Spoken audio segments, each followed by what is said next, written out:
En esta tasa podemos ver el avance del coronavirus en Sudamérica. El primer lugar lo ocupa Brasil con 2.915 casos confirmados. No me llama la atención porque tiene más de 200 millones de habitantes. Pero lo que sí me llama la atención es que Ecuador, con 17 millones de personas, 12 veces menos que el Brasil, tiene cerca de la mitad de los casos que tiene el gigante sudamericano. Posteriormente vemos que Chile, con una población relativamente pequeña, 19 millones aproximadamente, tiene 1.306 casos. Es decir, con menos del 10% de la población del Brasil, tiene aproximadamente el 45% de los casos que tiene el gigante carioca. Perú tiene más población que Chile o Ecuador, pero registra menos casos. Y vemos que Argentina y Colombia, siendo más pobladas que el Perú, tienen incluso menos casos. Uruguay solamente tiene 217, pero para un país con 3 millones y medio de habitantes es como decir Brasil con más o menos 12.000 casos. O como decir, por ejemplo, Colombia con cerca de 3.000 casos. Venezuela tiene un número relativamente modesto, pero no sé cuán cierto será esto, cuán confiable es esta estadística. Y vemos que en el caso de Bolivia y Paraguay los números son bastante pequeños, pero en parte se debe al enclaustramiento. Ahora habrá que ver si esto crece o no explosivamente. El coronavirus va a afectar bastante al Ecuador, y no solo porque ocupa el segundo puesto en cuanto al número de casos. Ecuador exporta petróleo y actualmente el precio del petróleo, hoy 26 de marzo del 2020, está bastante bajo. El precio del Brent está más o menos unos $27 y el petróleo crudo está $24. Esto, junto al coronavirus y a una moneda que no es propia, en el caso del Ecuador, porque su moneda es el dólar, y no pueden devaluar su moneda para hacer más competitivas sus exportaciones, estos tres factores son un peligro para la economía ecuatoriana. Chile y Perú se ven favorecidos con la caída del petróleo porque son importadores, pero de todos modos el coronavirus les va a quitar crecimiento económico.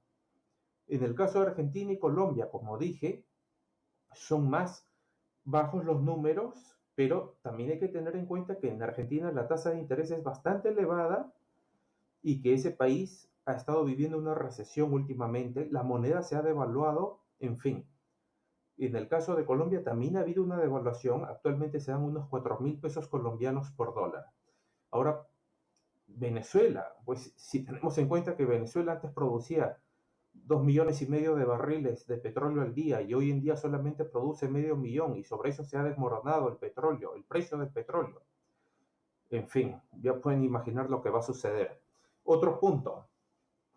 Hace un mes, el 26 de febrero del 2020, habían más de 80.000 casos confirmados en todo el planeta. Hoy en día hay más de medio millón.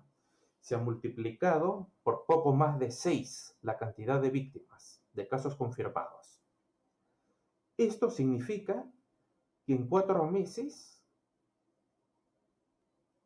estos números se multiplicarían por 1.300. En 5 meses por cerca de 8.000. Y en medio año estaríamos hablando de un crecimiento en 47.000 o 48.000 veces. Es decir, en poco más de medio año se multiplicaría por 50.000 la cantidad de personas con casos confirmados de coronavirus en Sudamérica. Brasil tendría casi 150 millones de casos, lo que sería el 70% de su población aproximadamente. Y en el caso del Ecuador, pues estaríamos hablando de unos 67, 68 millones, más que su población de 17 millones. Lo que nos diría pues que prácticamente todos estarían infectados, ¿no? Estarían con este virus. Y Chile tendría unos 65 millones de infectados que nuevamente supera su población de 19 millones. Perú tendría aproximadamente 29 millones de infectados, la Argentina unos 25 millones, en fin. Esto sería en aproximadamente poco más de medio año y una semana. El crecimiento del coronavirus debe ser frenado, el crecimiento exponencial debe quebrarse hoy en día. Caso contrario, los países de América del Sur se van a desmoronar. Esto es una bomba de tiempo.